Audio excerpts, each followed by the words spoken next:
Mr. Radha, thank you for your very insightful sharing yesterday during the healthcare conference. We actually have 4 questions we would like to know more from you. The first question is, as someone deeply involved in genetic screening, you must have seen numerous transformative stories. Could you please just pick one that stand out, demonstrating the potential of genetic testing to empower an individual to take control of their own health? Perfect. So I'm very happy to be here in Kuala Lumpur for the conference. It was a great occasion, and I met with a lot of interesting personalities and experts of this region. And it's a great choice that we have made to be in Malaysia and launch this. And we're very happy about it. So, to answer your questions, we have seen multiple transformative life experiences. I would put it that way. The way the person was experienced their life was very challenging because of the imbalances and dysfunctions and the issues they had. And they have done our test. And upon completing our test, and after we provide them with results, the health recommendations, the food suggestions, the supplements they need to take, and the lifestyle guidances that they need to follow. Once they have accomplished that process, within the first 3 months, we have seen amazing results, especially with respect to a particular case which really took me to a state where I felt very happy to be doing this. I'll give you a very short story. This is a lady, she's 51 years old right now, and she has been suffering with epilepsy, is what was being told to us, because she was experiencing seizures. What started as like 4 seizures a month ended up becoming like 4 seizures a day. So that's how the disease went through a poor prognosis, escalating her own situation. The body's imbalances became so eruptive that she experienced 4 seizures a day, and the family was very worried. And I was shocked to know when I found that her seizures started when she was 25 years old, which means she has been experiencing this imbalance, the unpleasantness, which is all not just restricted to her, but the journey was painful for the whole family, seeing the daughter going through that terrible uh, body experience. And it is a lot of trauma that has caused beyond the girl to the family members. 26 years later, they they were someone referred her brother to us to do the genetic test. So we did the genetic test, and we found that we have many panels. We ran the women's panel, but we also have an epilepsy panel, so which is very specific to epilepsy. So once we generated the epilepsy panel, we found that she has no genetic predispositions for epilepsy. So it was a surprise. But then her doctors, challenged us. No, we are giving anti-epileptic drugs. The whole family is seeing, the brother is seeing, the mother is seeing, the girl is. How can you say that she has no predispositions for epilepsy? Okay, what is a precursor to epilepsy? We have the neurodegenerative panel. So we ran the neurodegenerative panel, and we figured out something very, very interesting that is related to her experience. We found that her BDNF expression is very high. BDNF is a gene, brain derived neurotropic factor, and that gene is a base cause for depression. And we were asking, and her depression also was showing very high, the predisposition for depression.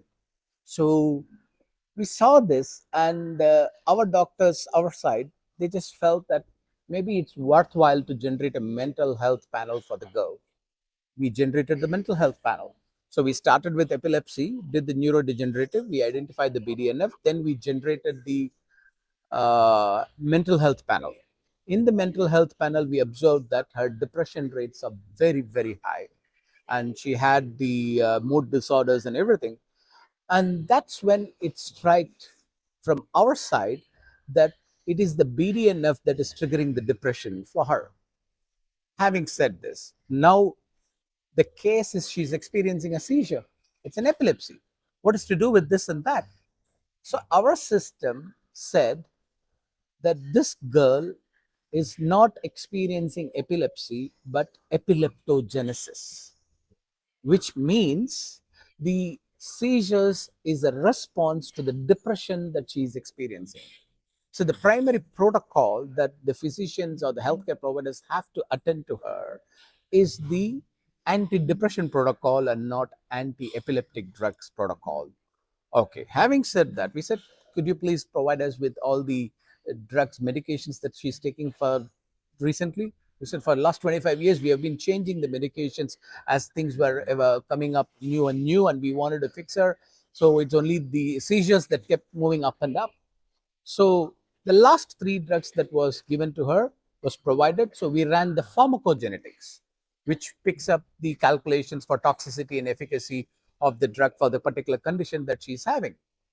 So we found that her body has typically no response on one particular drug, but the other two drugs, we found that it is triggering the BDNF expression more, which means the girl is taking the anti-epileptic drugs, which in turn creates an adverse effect of triggering the BDNF. And this BDNF in turn aggravates the depression. And as she experiences the depression, her body's response for the depression is a seizure. So she's got herself into this vicious cycle. But you cannot blame the physicians or the doctors, because unless you do a genetic test, you can't figure this out. What happened now? So we said, whatever is done, let's not worry about it, because time has passed. The poor lady did not get married because of this. She lost 26 years of her life, but we want to validate this. So we said, could we speak to any of the old members who can talk to us about how she was when she was 25 years old? And the elder brother and the mom spoke to us.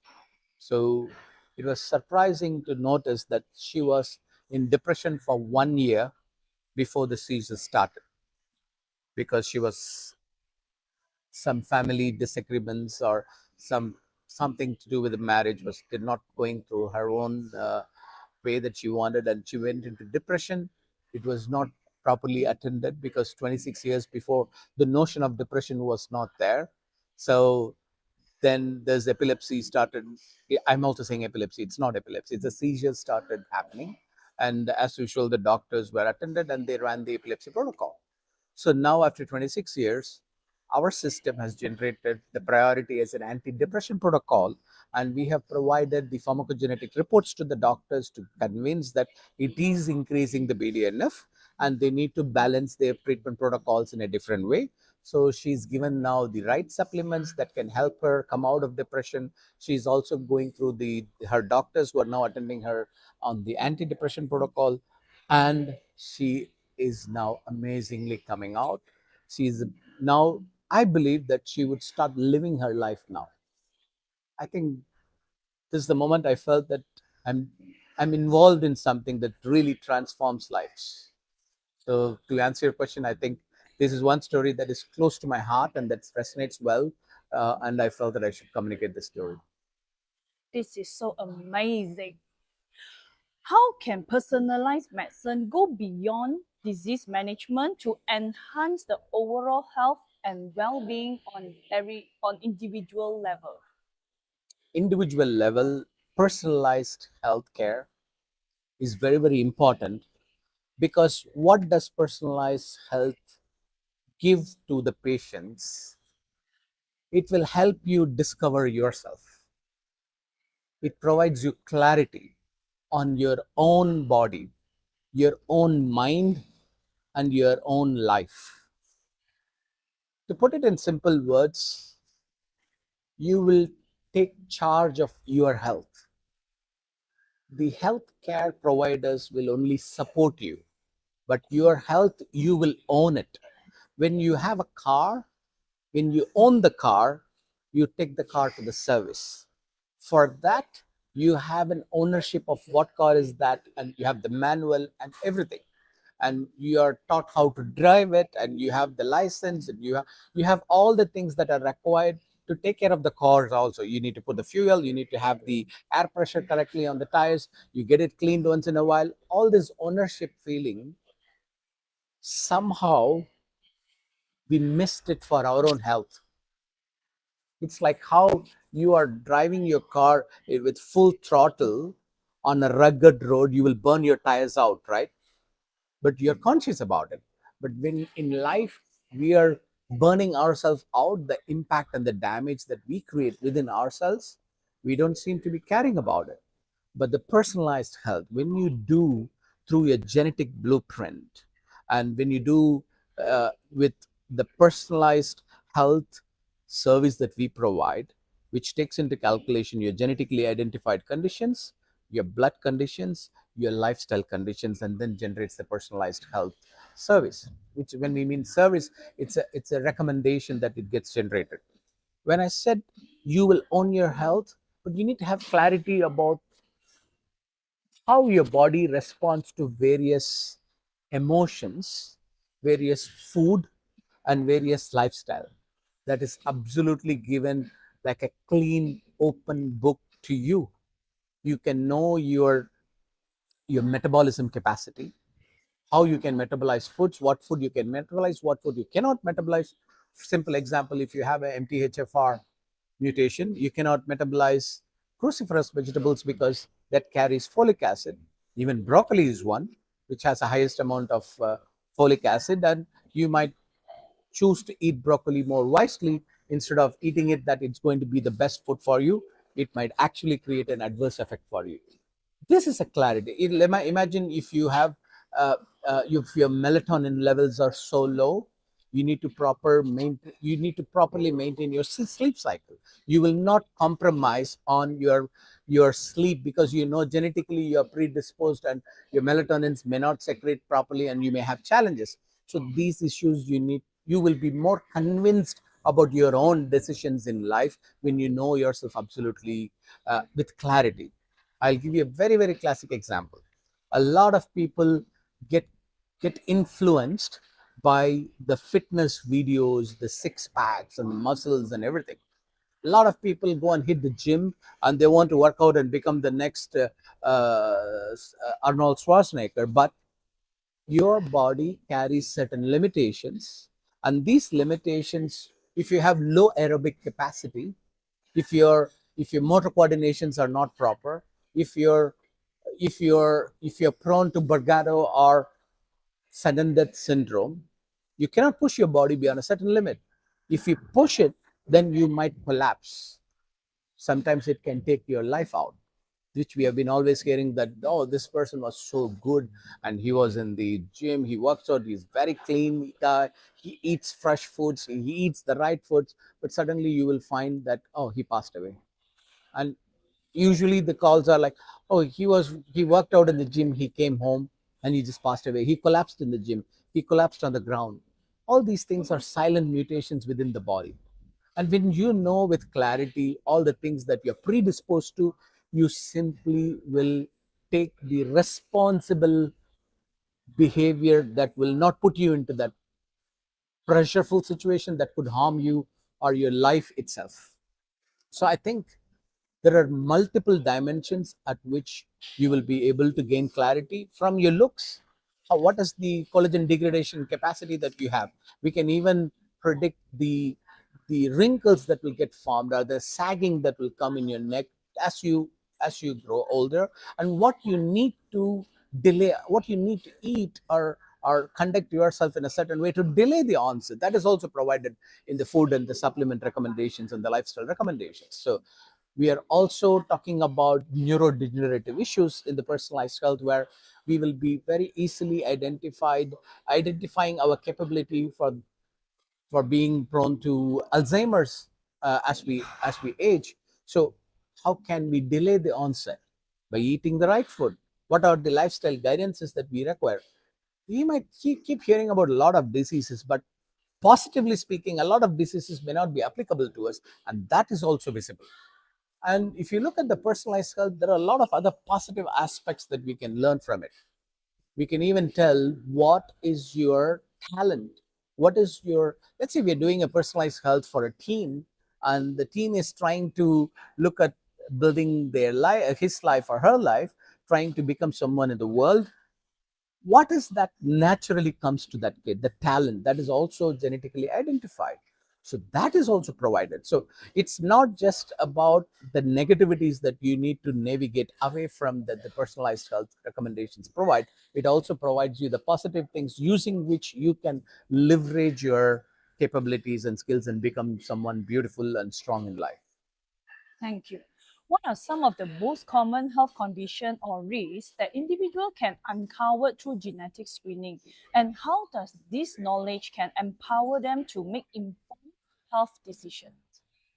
The most common ones, the simple ones, are you can get to know about your microbiome, which is not commonly identified by any other test. What is the microbiome constitution in your body? The microbiota of your body, the population of the various types of bacteria in your body, we can figure it out through the genetics microbiome panel. The minute you have an understanding of the population proportion of the microbiomes in the body, you can eat the right food, the right probiotics that will normalize, that will help you maintain your gut in the right way. Gut is very, very, very, very important.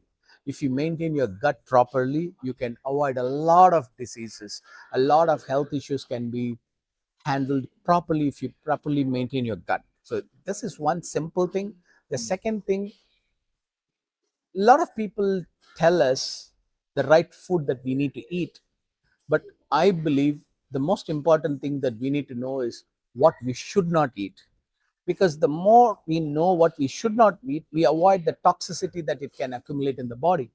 The minute you eat something which your body cannot metabolize properly, that is going to remain in your body for long, that becomes toxic. So then the body fights to clear the toxic, and that creates a lot of imbalances.